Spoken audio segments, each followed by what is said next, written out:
রান্নাটার উপকরণ দেখে প্রথমে তো আমার একটু ভয় ভয় করছিল যে এই জিনিসগুলো আবার রান্নার মধ্যে দিলে ভালো লাগবে তো। যতই ঠাকুর বাড়ির রান্না হোক, উপকরণগুলো দেখার পর ওই যে বললাম একটু বুক ধুরপুর করছিল যে রান্নাটা করার পর আবার খাওয়া যাবে তো। উপকরণের জন্য সবকিছু আমি কম কম নিয়েছি, আর রান্নাটা পড়ে দেখলাম যে উপকরণের সংখ্যাও ভীষণ কম। তাই ওই জন্য 2 পিস মাছ নিয়ে নিয়েছি। বেশি মাছ নিলে যদি আবার খেতে না পারা যায় নষ্ট হবে কিনা, তো সেই জন্য তো প্রথমেই যেটা করেছি, আমি মাছগুলোকে ধুয়ে নিয়েছি। তারপর দিয়ে দিলাম এর মধ্যে একটু নুন আর একটু গোলমরিচ গুঁড়ো আর একটুখানি লঙ্কা গুঁড়ো দিয়ে দিলাম। এখানে কিন্তু লঙ্কা বাটার কথা বলা হয়েছে। যাকে মাছগুলোকে কিন্তু বেশ ভালো করে ম্যারিনেট করে নিতে হবে, মানে ওই মশলাটা ভালোভাবে মাখিয়ে ঝুঁকিয়ে রেখে দেবো ওই ধরো 15 থেকে 20 মিনিটের জন্য। এবার চলে যাব রান্নাতে। রান্নাটা করার জন্য প্রথমেই কড়ার মধ্যে দিয়ে দিয়েছি সাদা তেল গরম হতে, তারপর 1 চিমটে নুন দিয়ে ভালো করে সেটা নেড়ে চেড়ে নিলাম।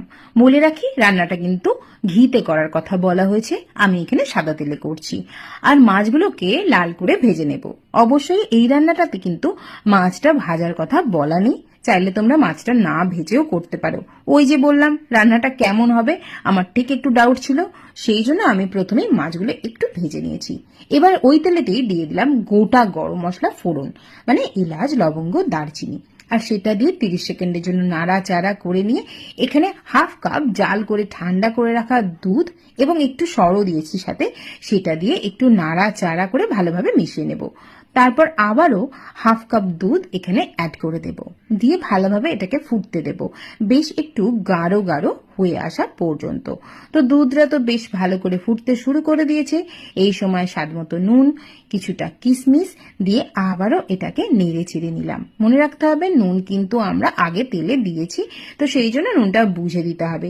এবার ভেজে রাখা মাছগুলো দিয়ে দিলাম, দিয়ে এটাকে একটু নেড়ে চেড়ে নিয়ে এটা চাপা দিয়ে দেব এবং চাপা দিয়ে রান্নাটা হতে দেব, মানে মাছটা একটু সিদ্ধ হতে দেব আর কি। অন্যদিকে নিয়ে নিয়েছি একটা কাপে ওই 1 চামচের মতো একটু ময়দা, আর সেটাকে ভালোভাবে ঠিক এইরকম গুলে নেব। ময়দাটা দেওয়ার কারণেই আমি একটু ডাউটে ছিলাম যে রান্নাটা ভালো হবে কিনা।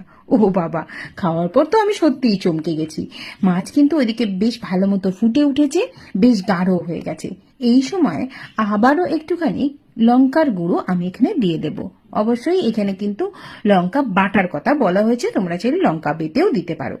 দিয়ে দিলাম কয়েকটা কাঁচা লঙ্কা, লাল দেখে চেরা কাঁচা লঙ্কা, আর ওই যে যে জলটা গুলে রেখে দিয়েছিলাম ময়দার, তো সেটা দিয়ে 1 থেকে 2 মিনিটের জন্য একটু নাড়াচাড়া করে নেব।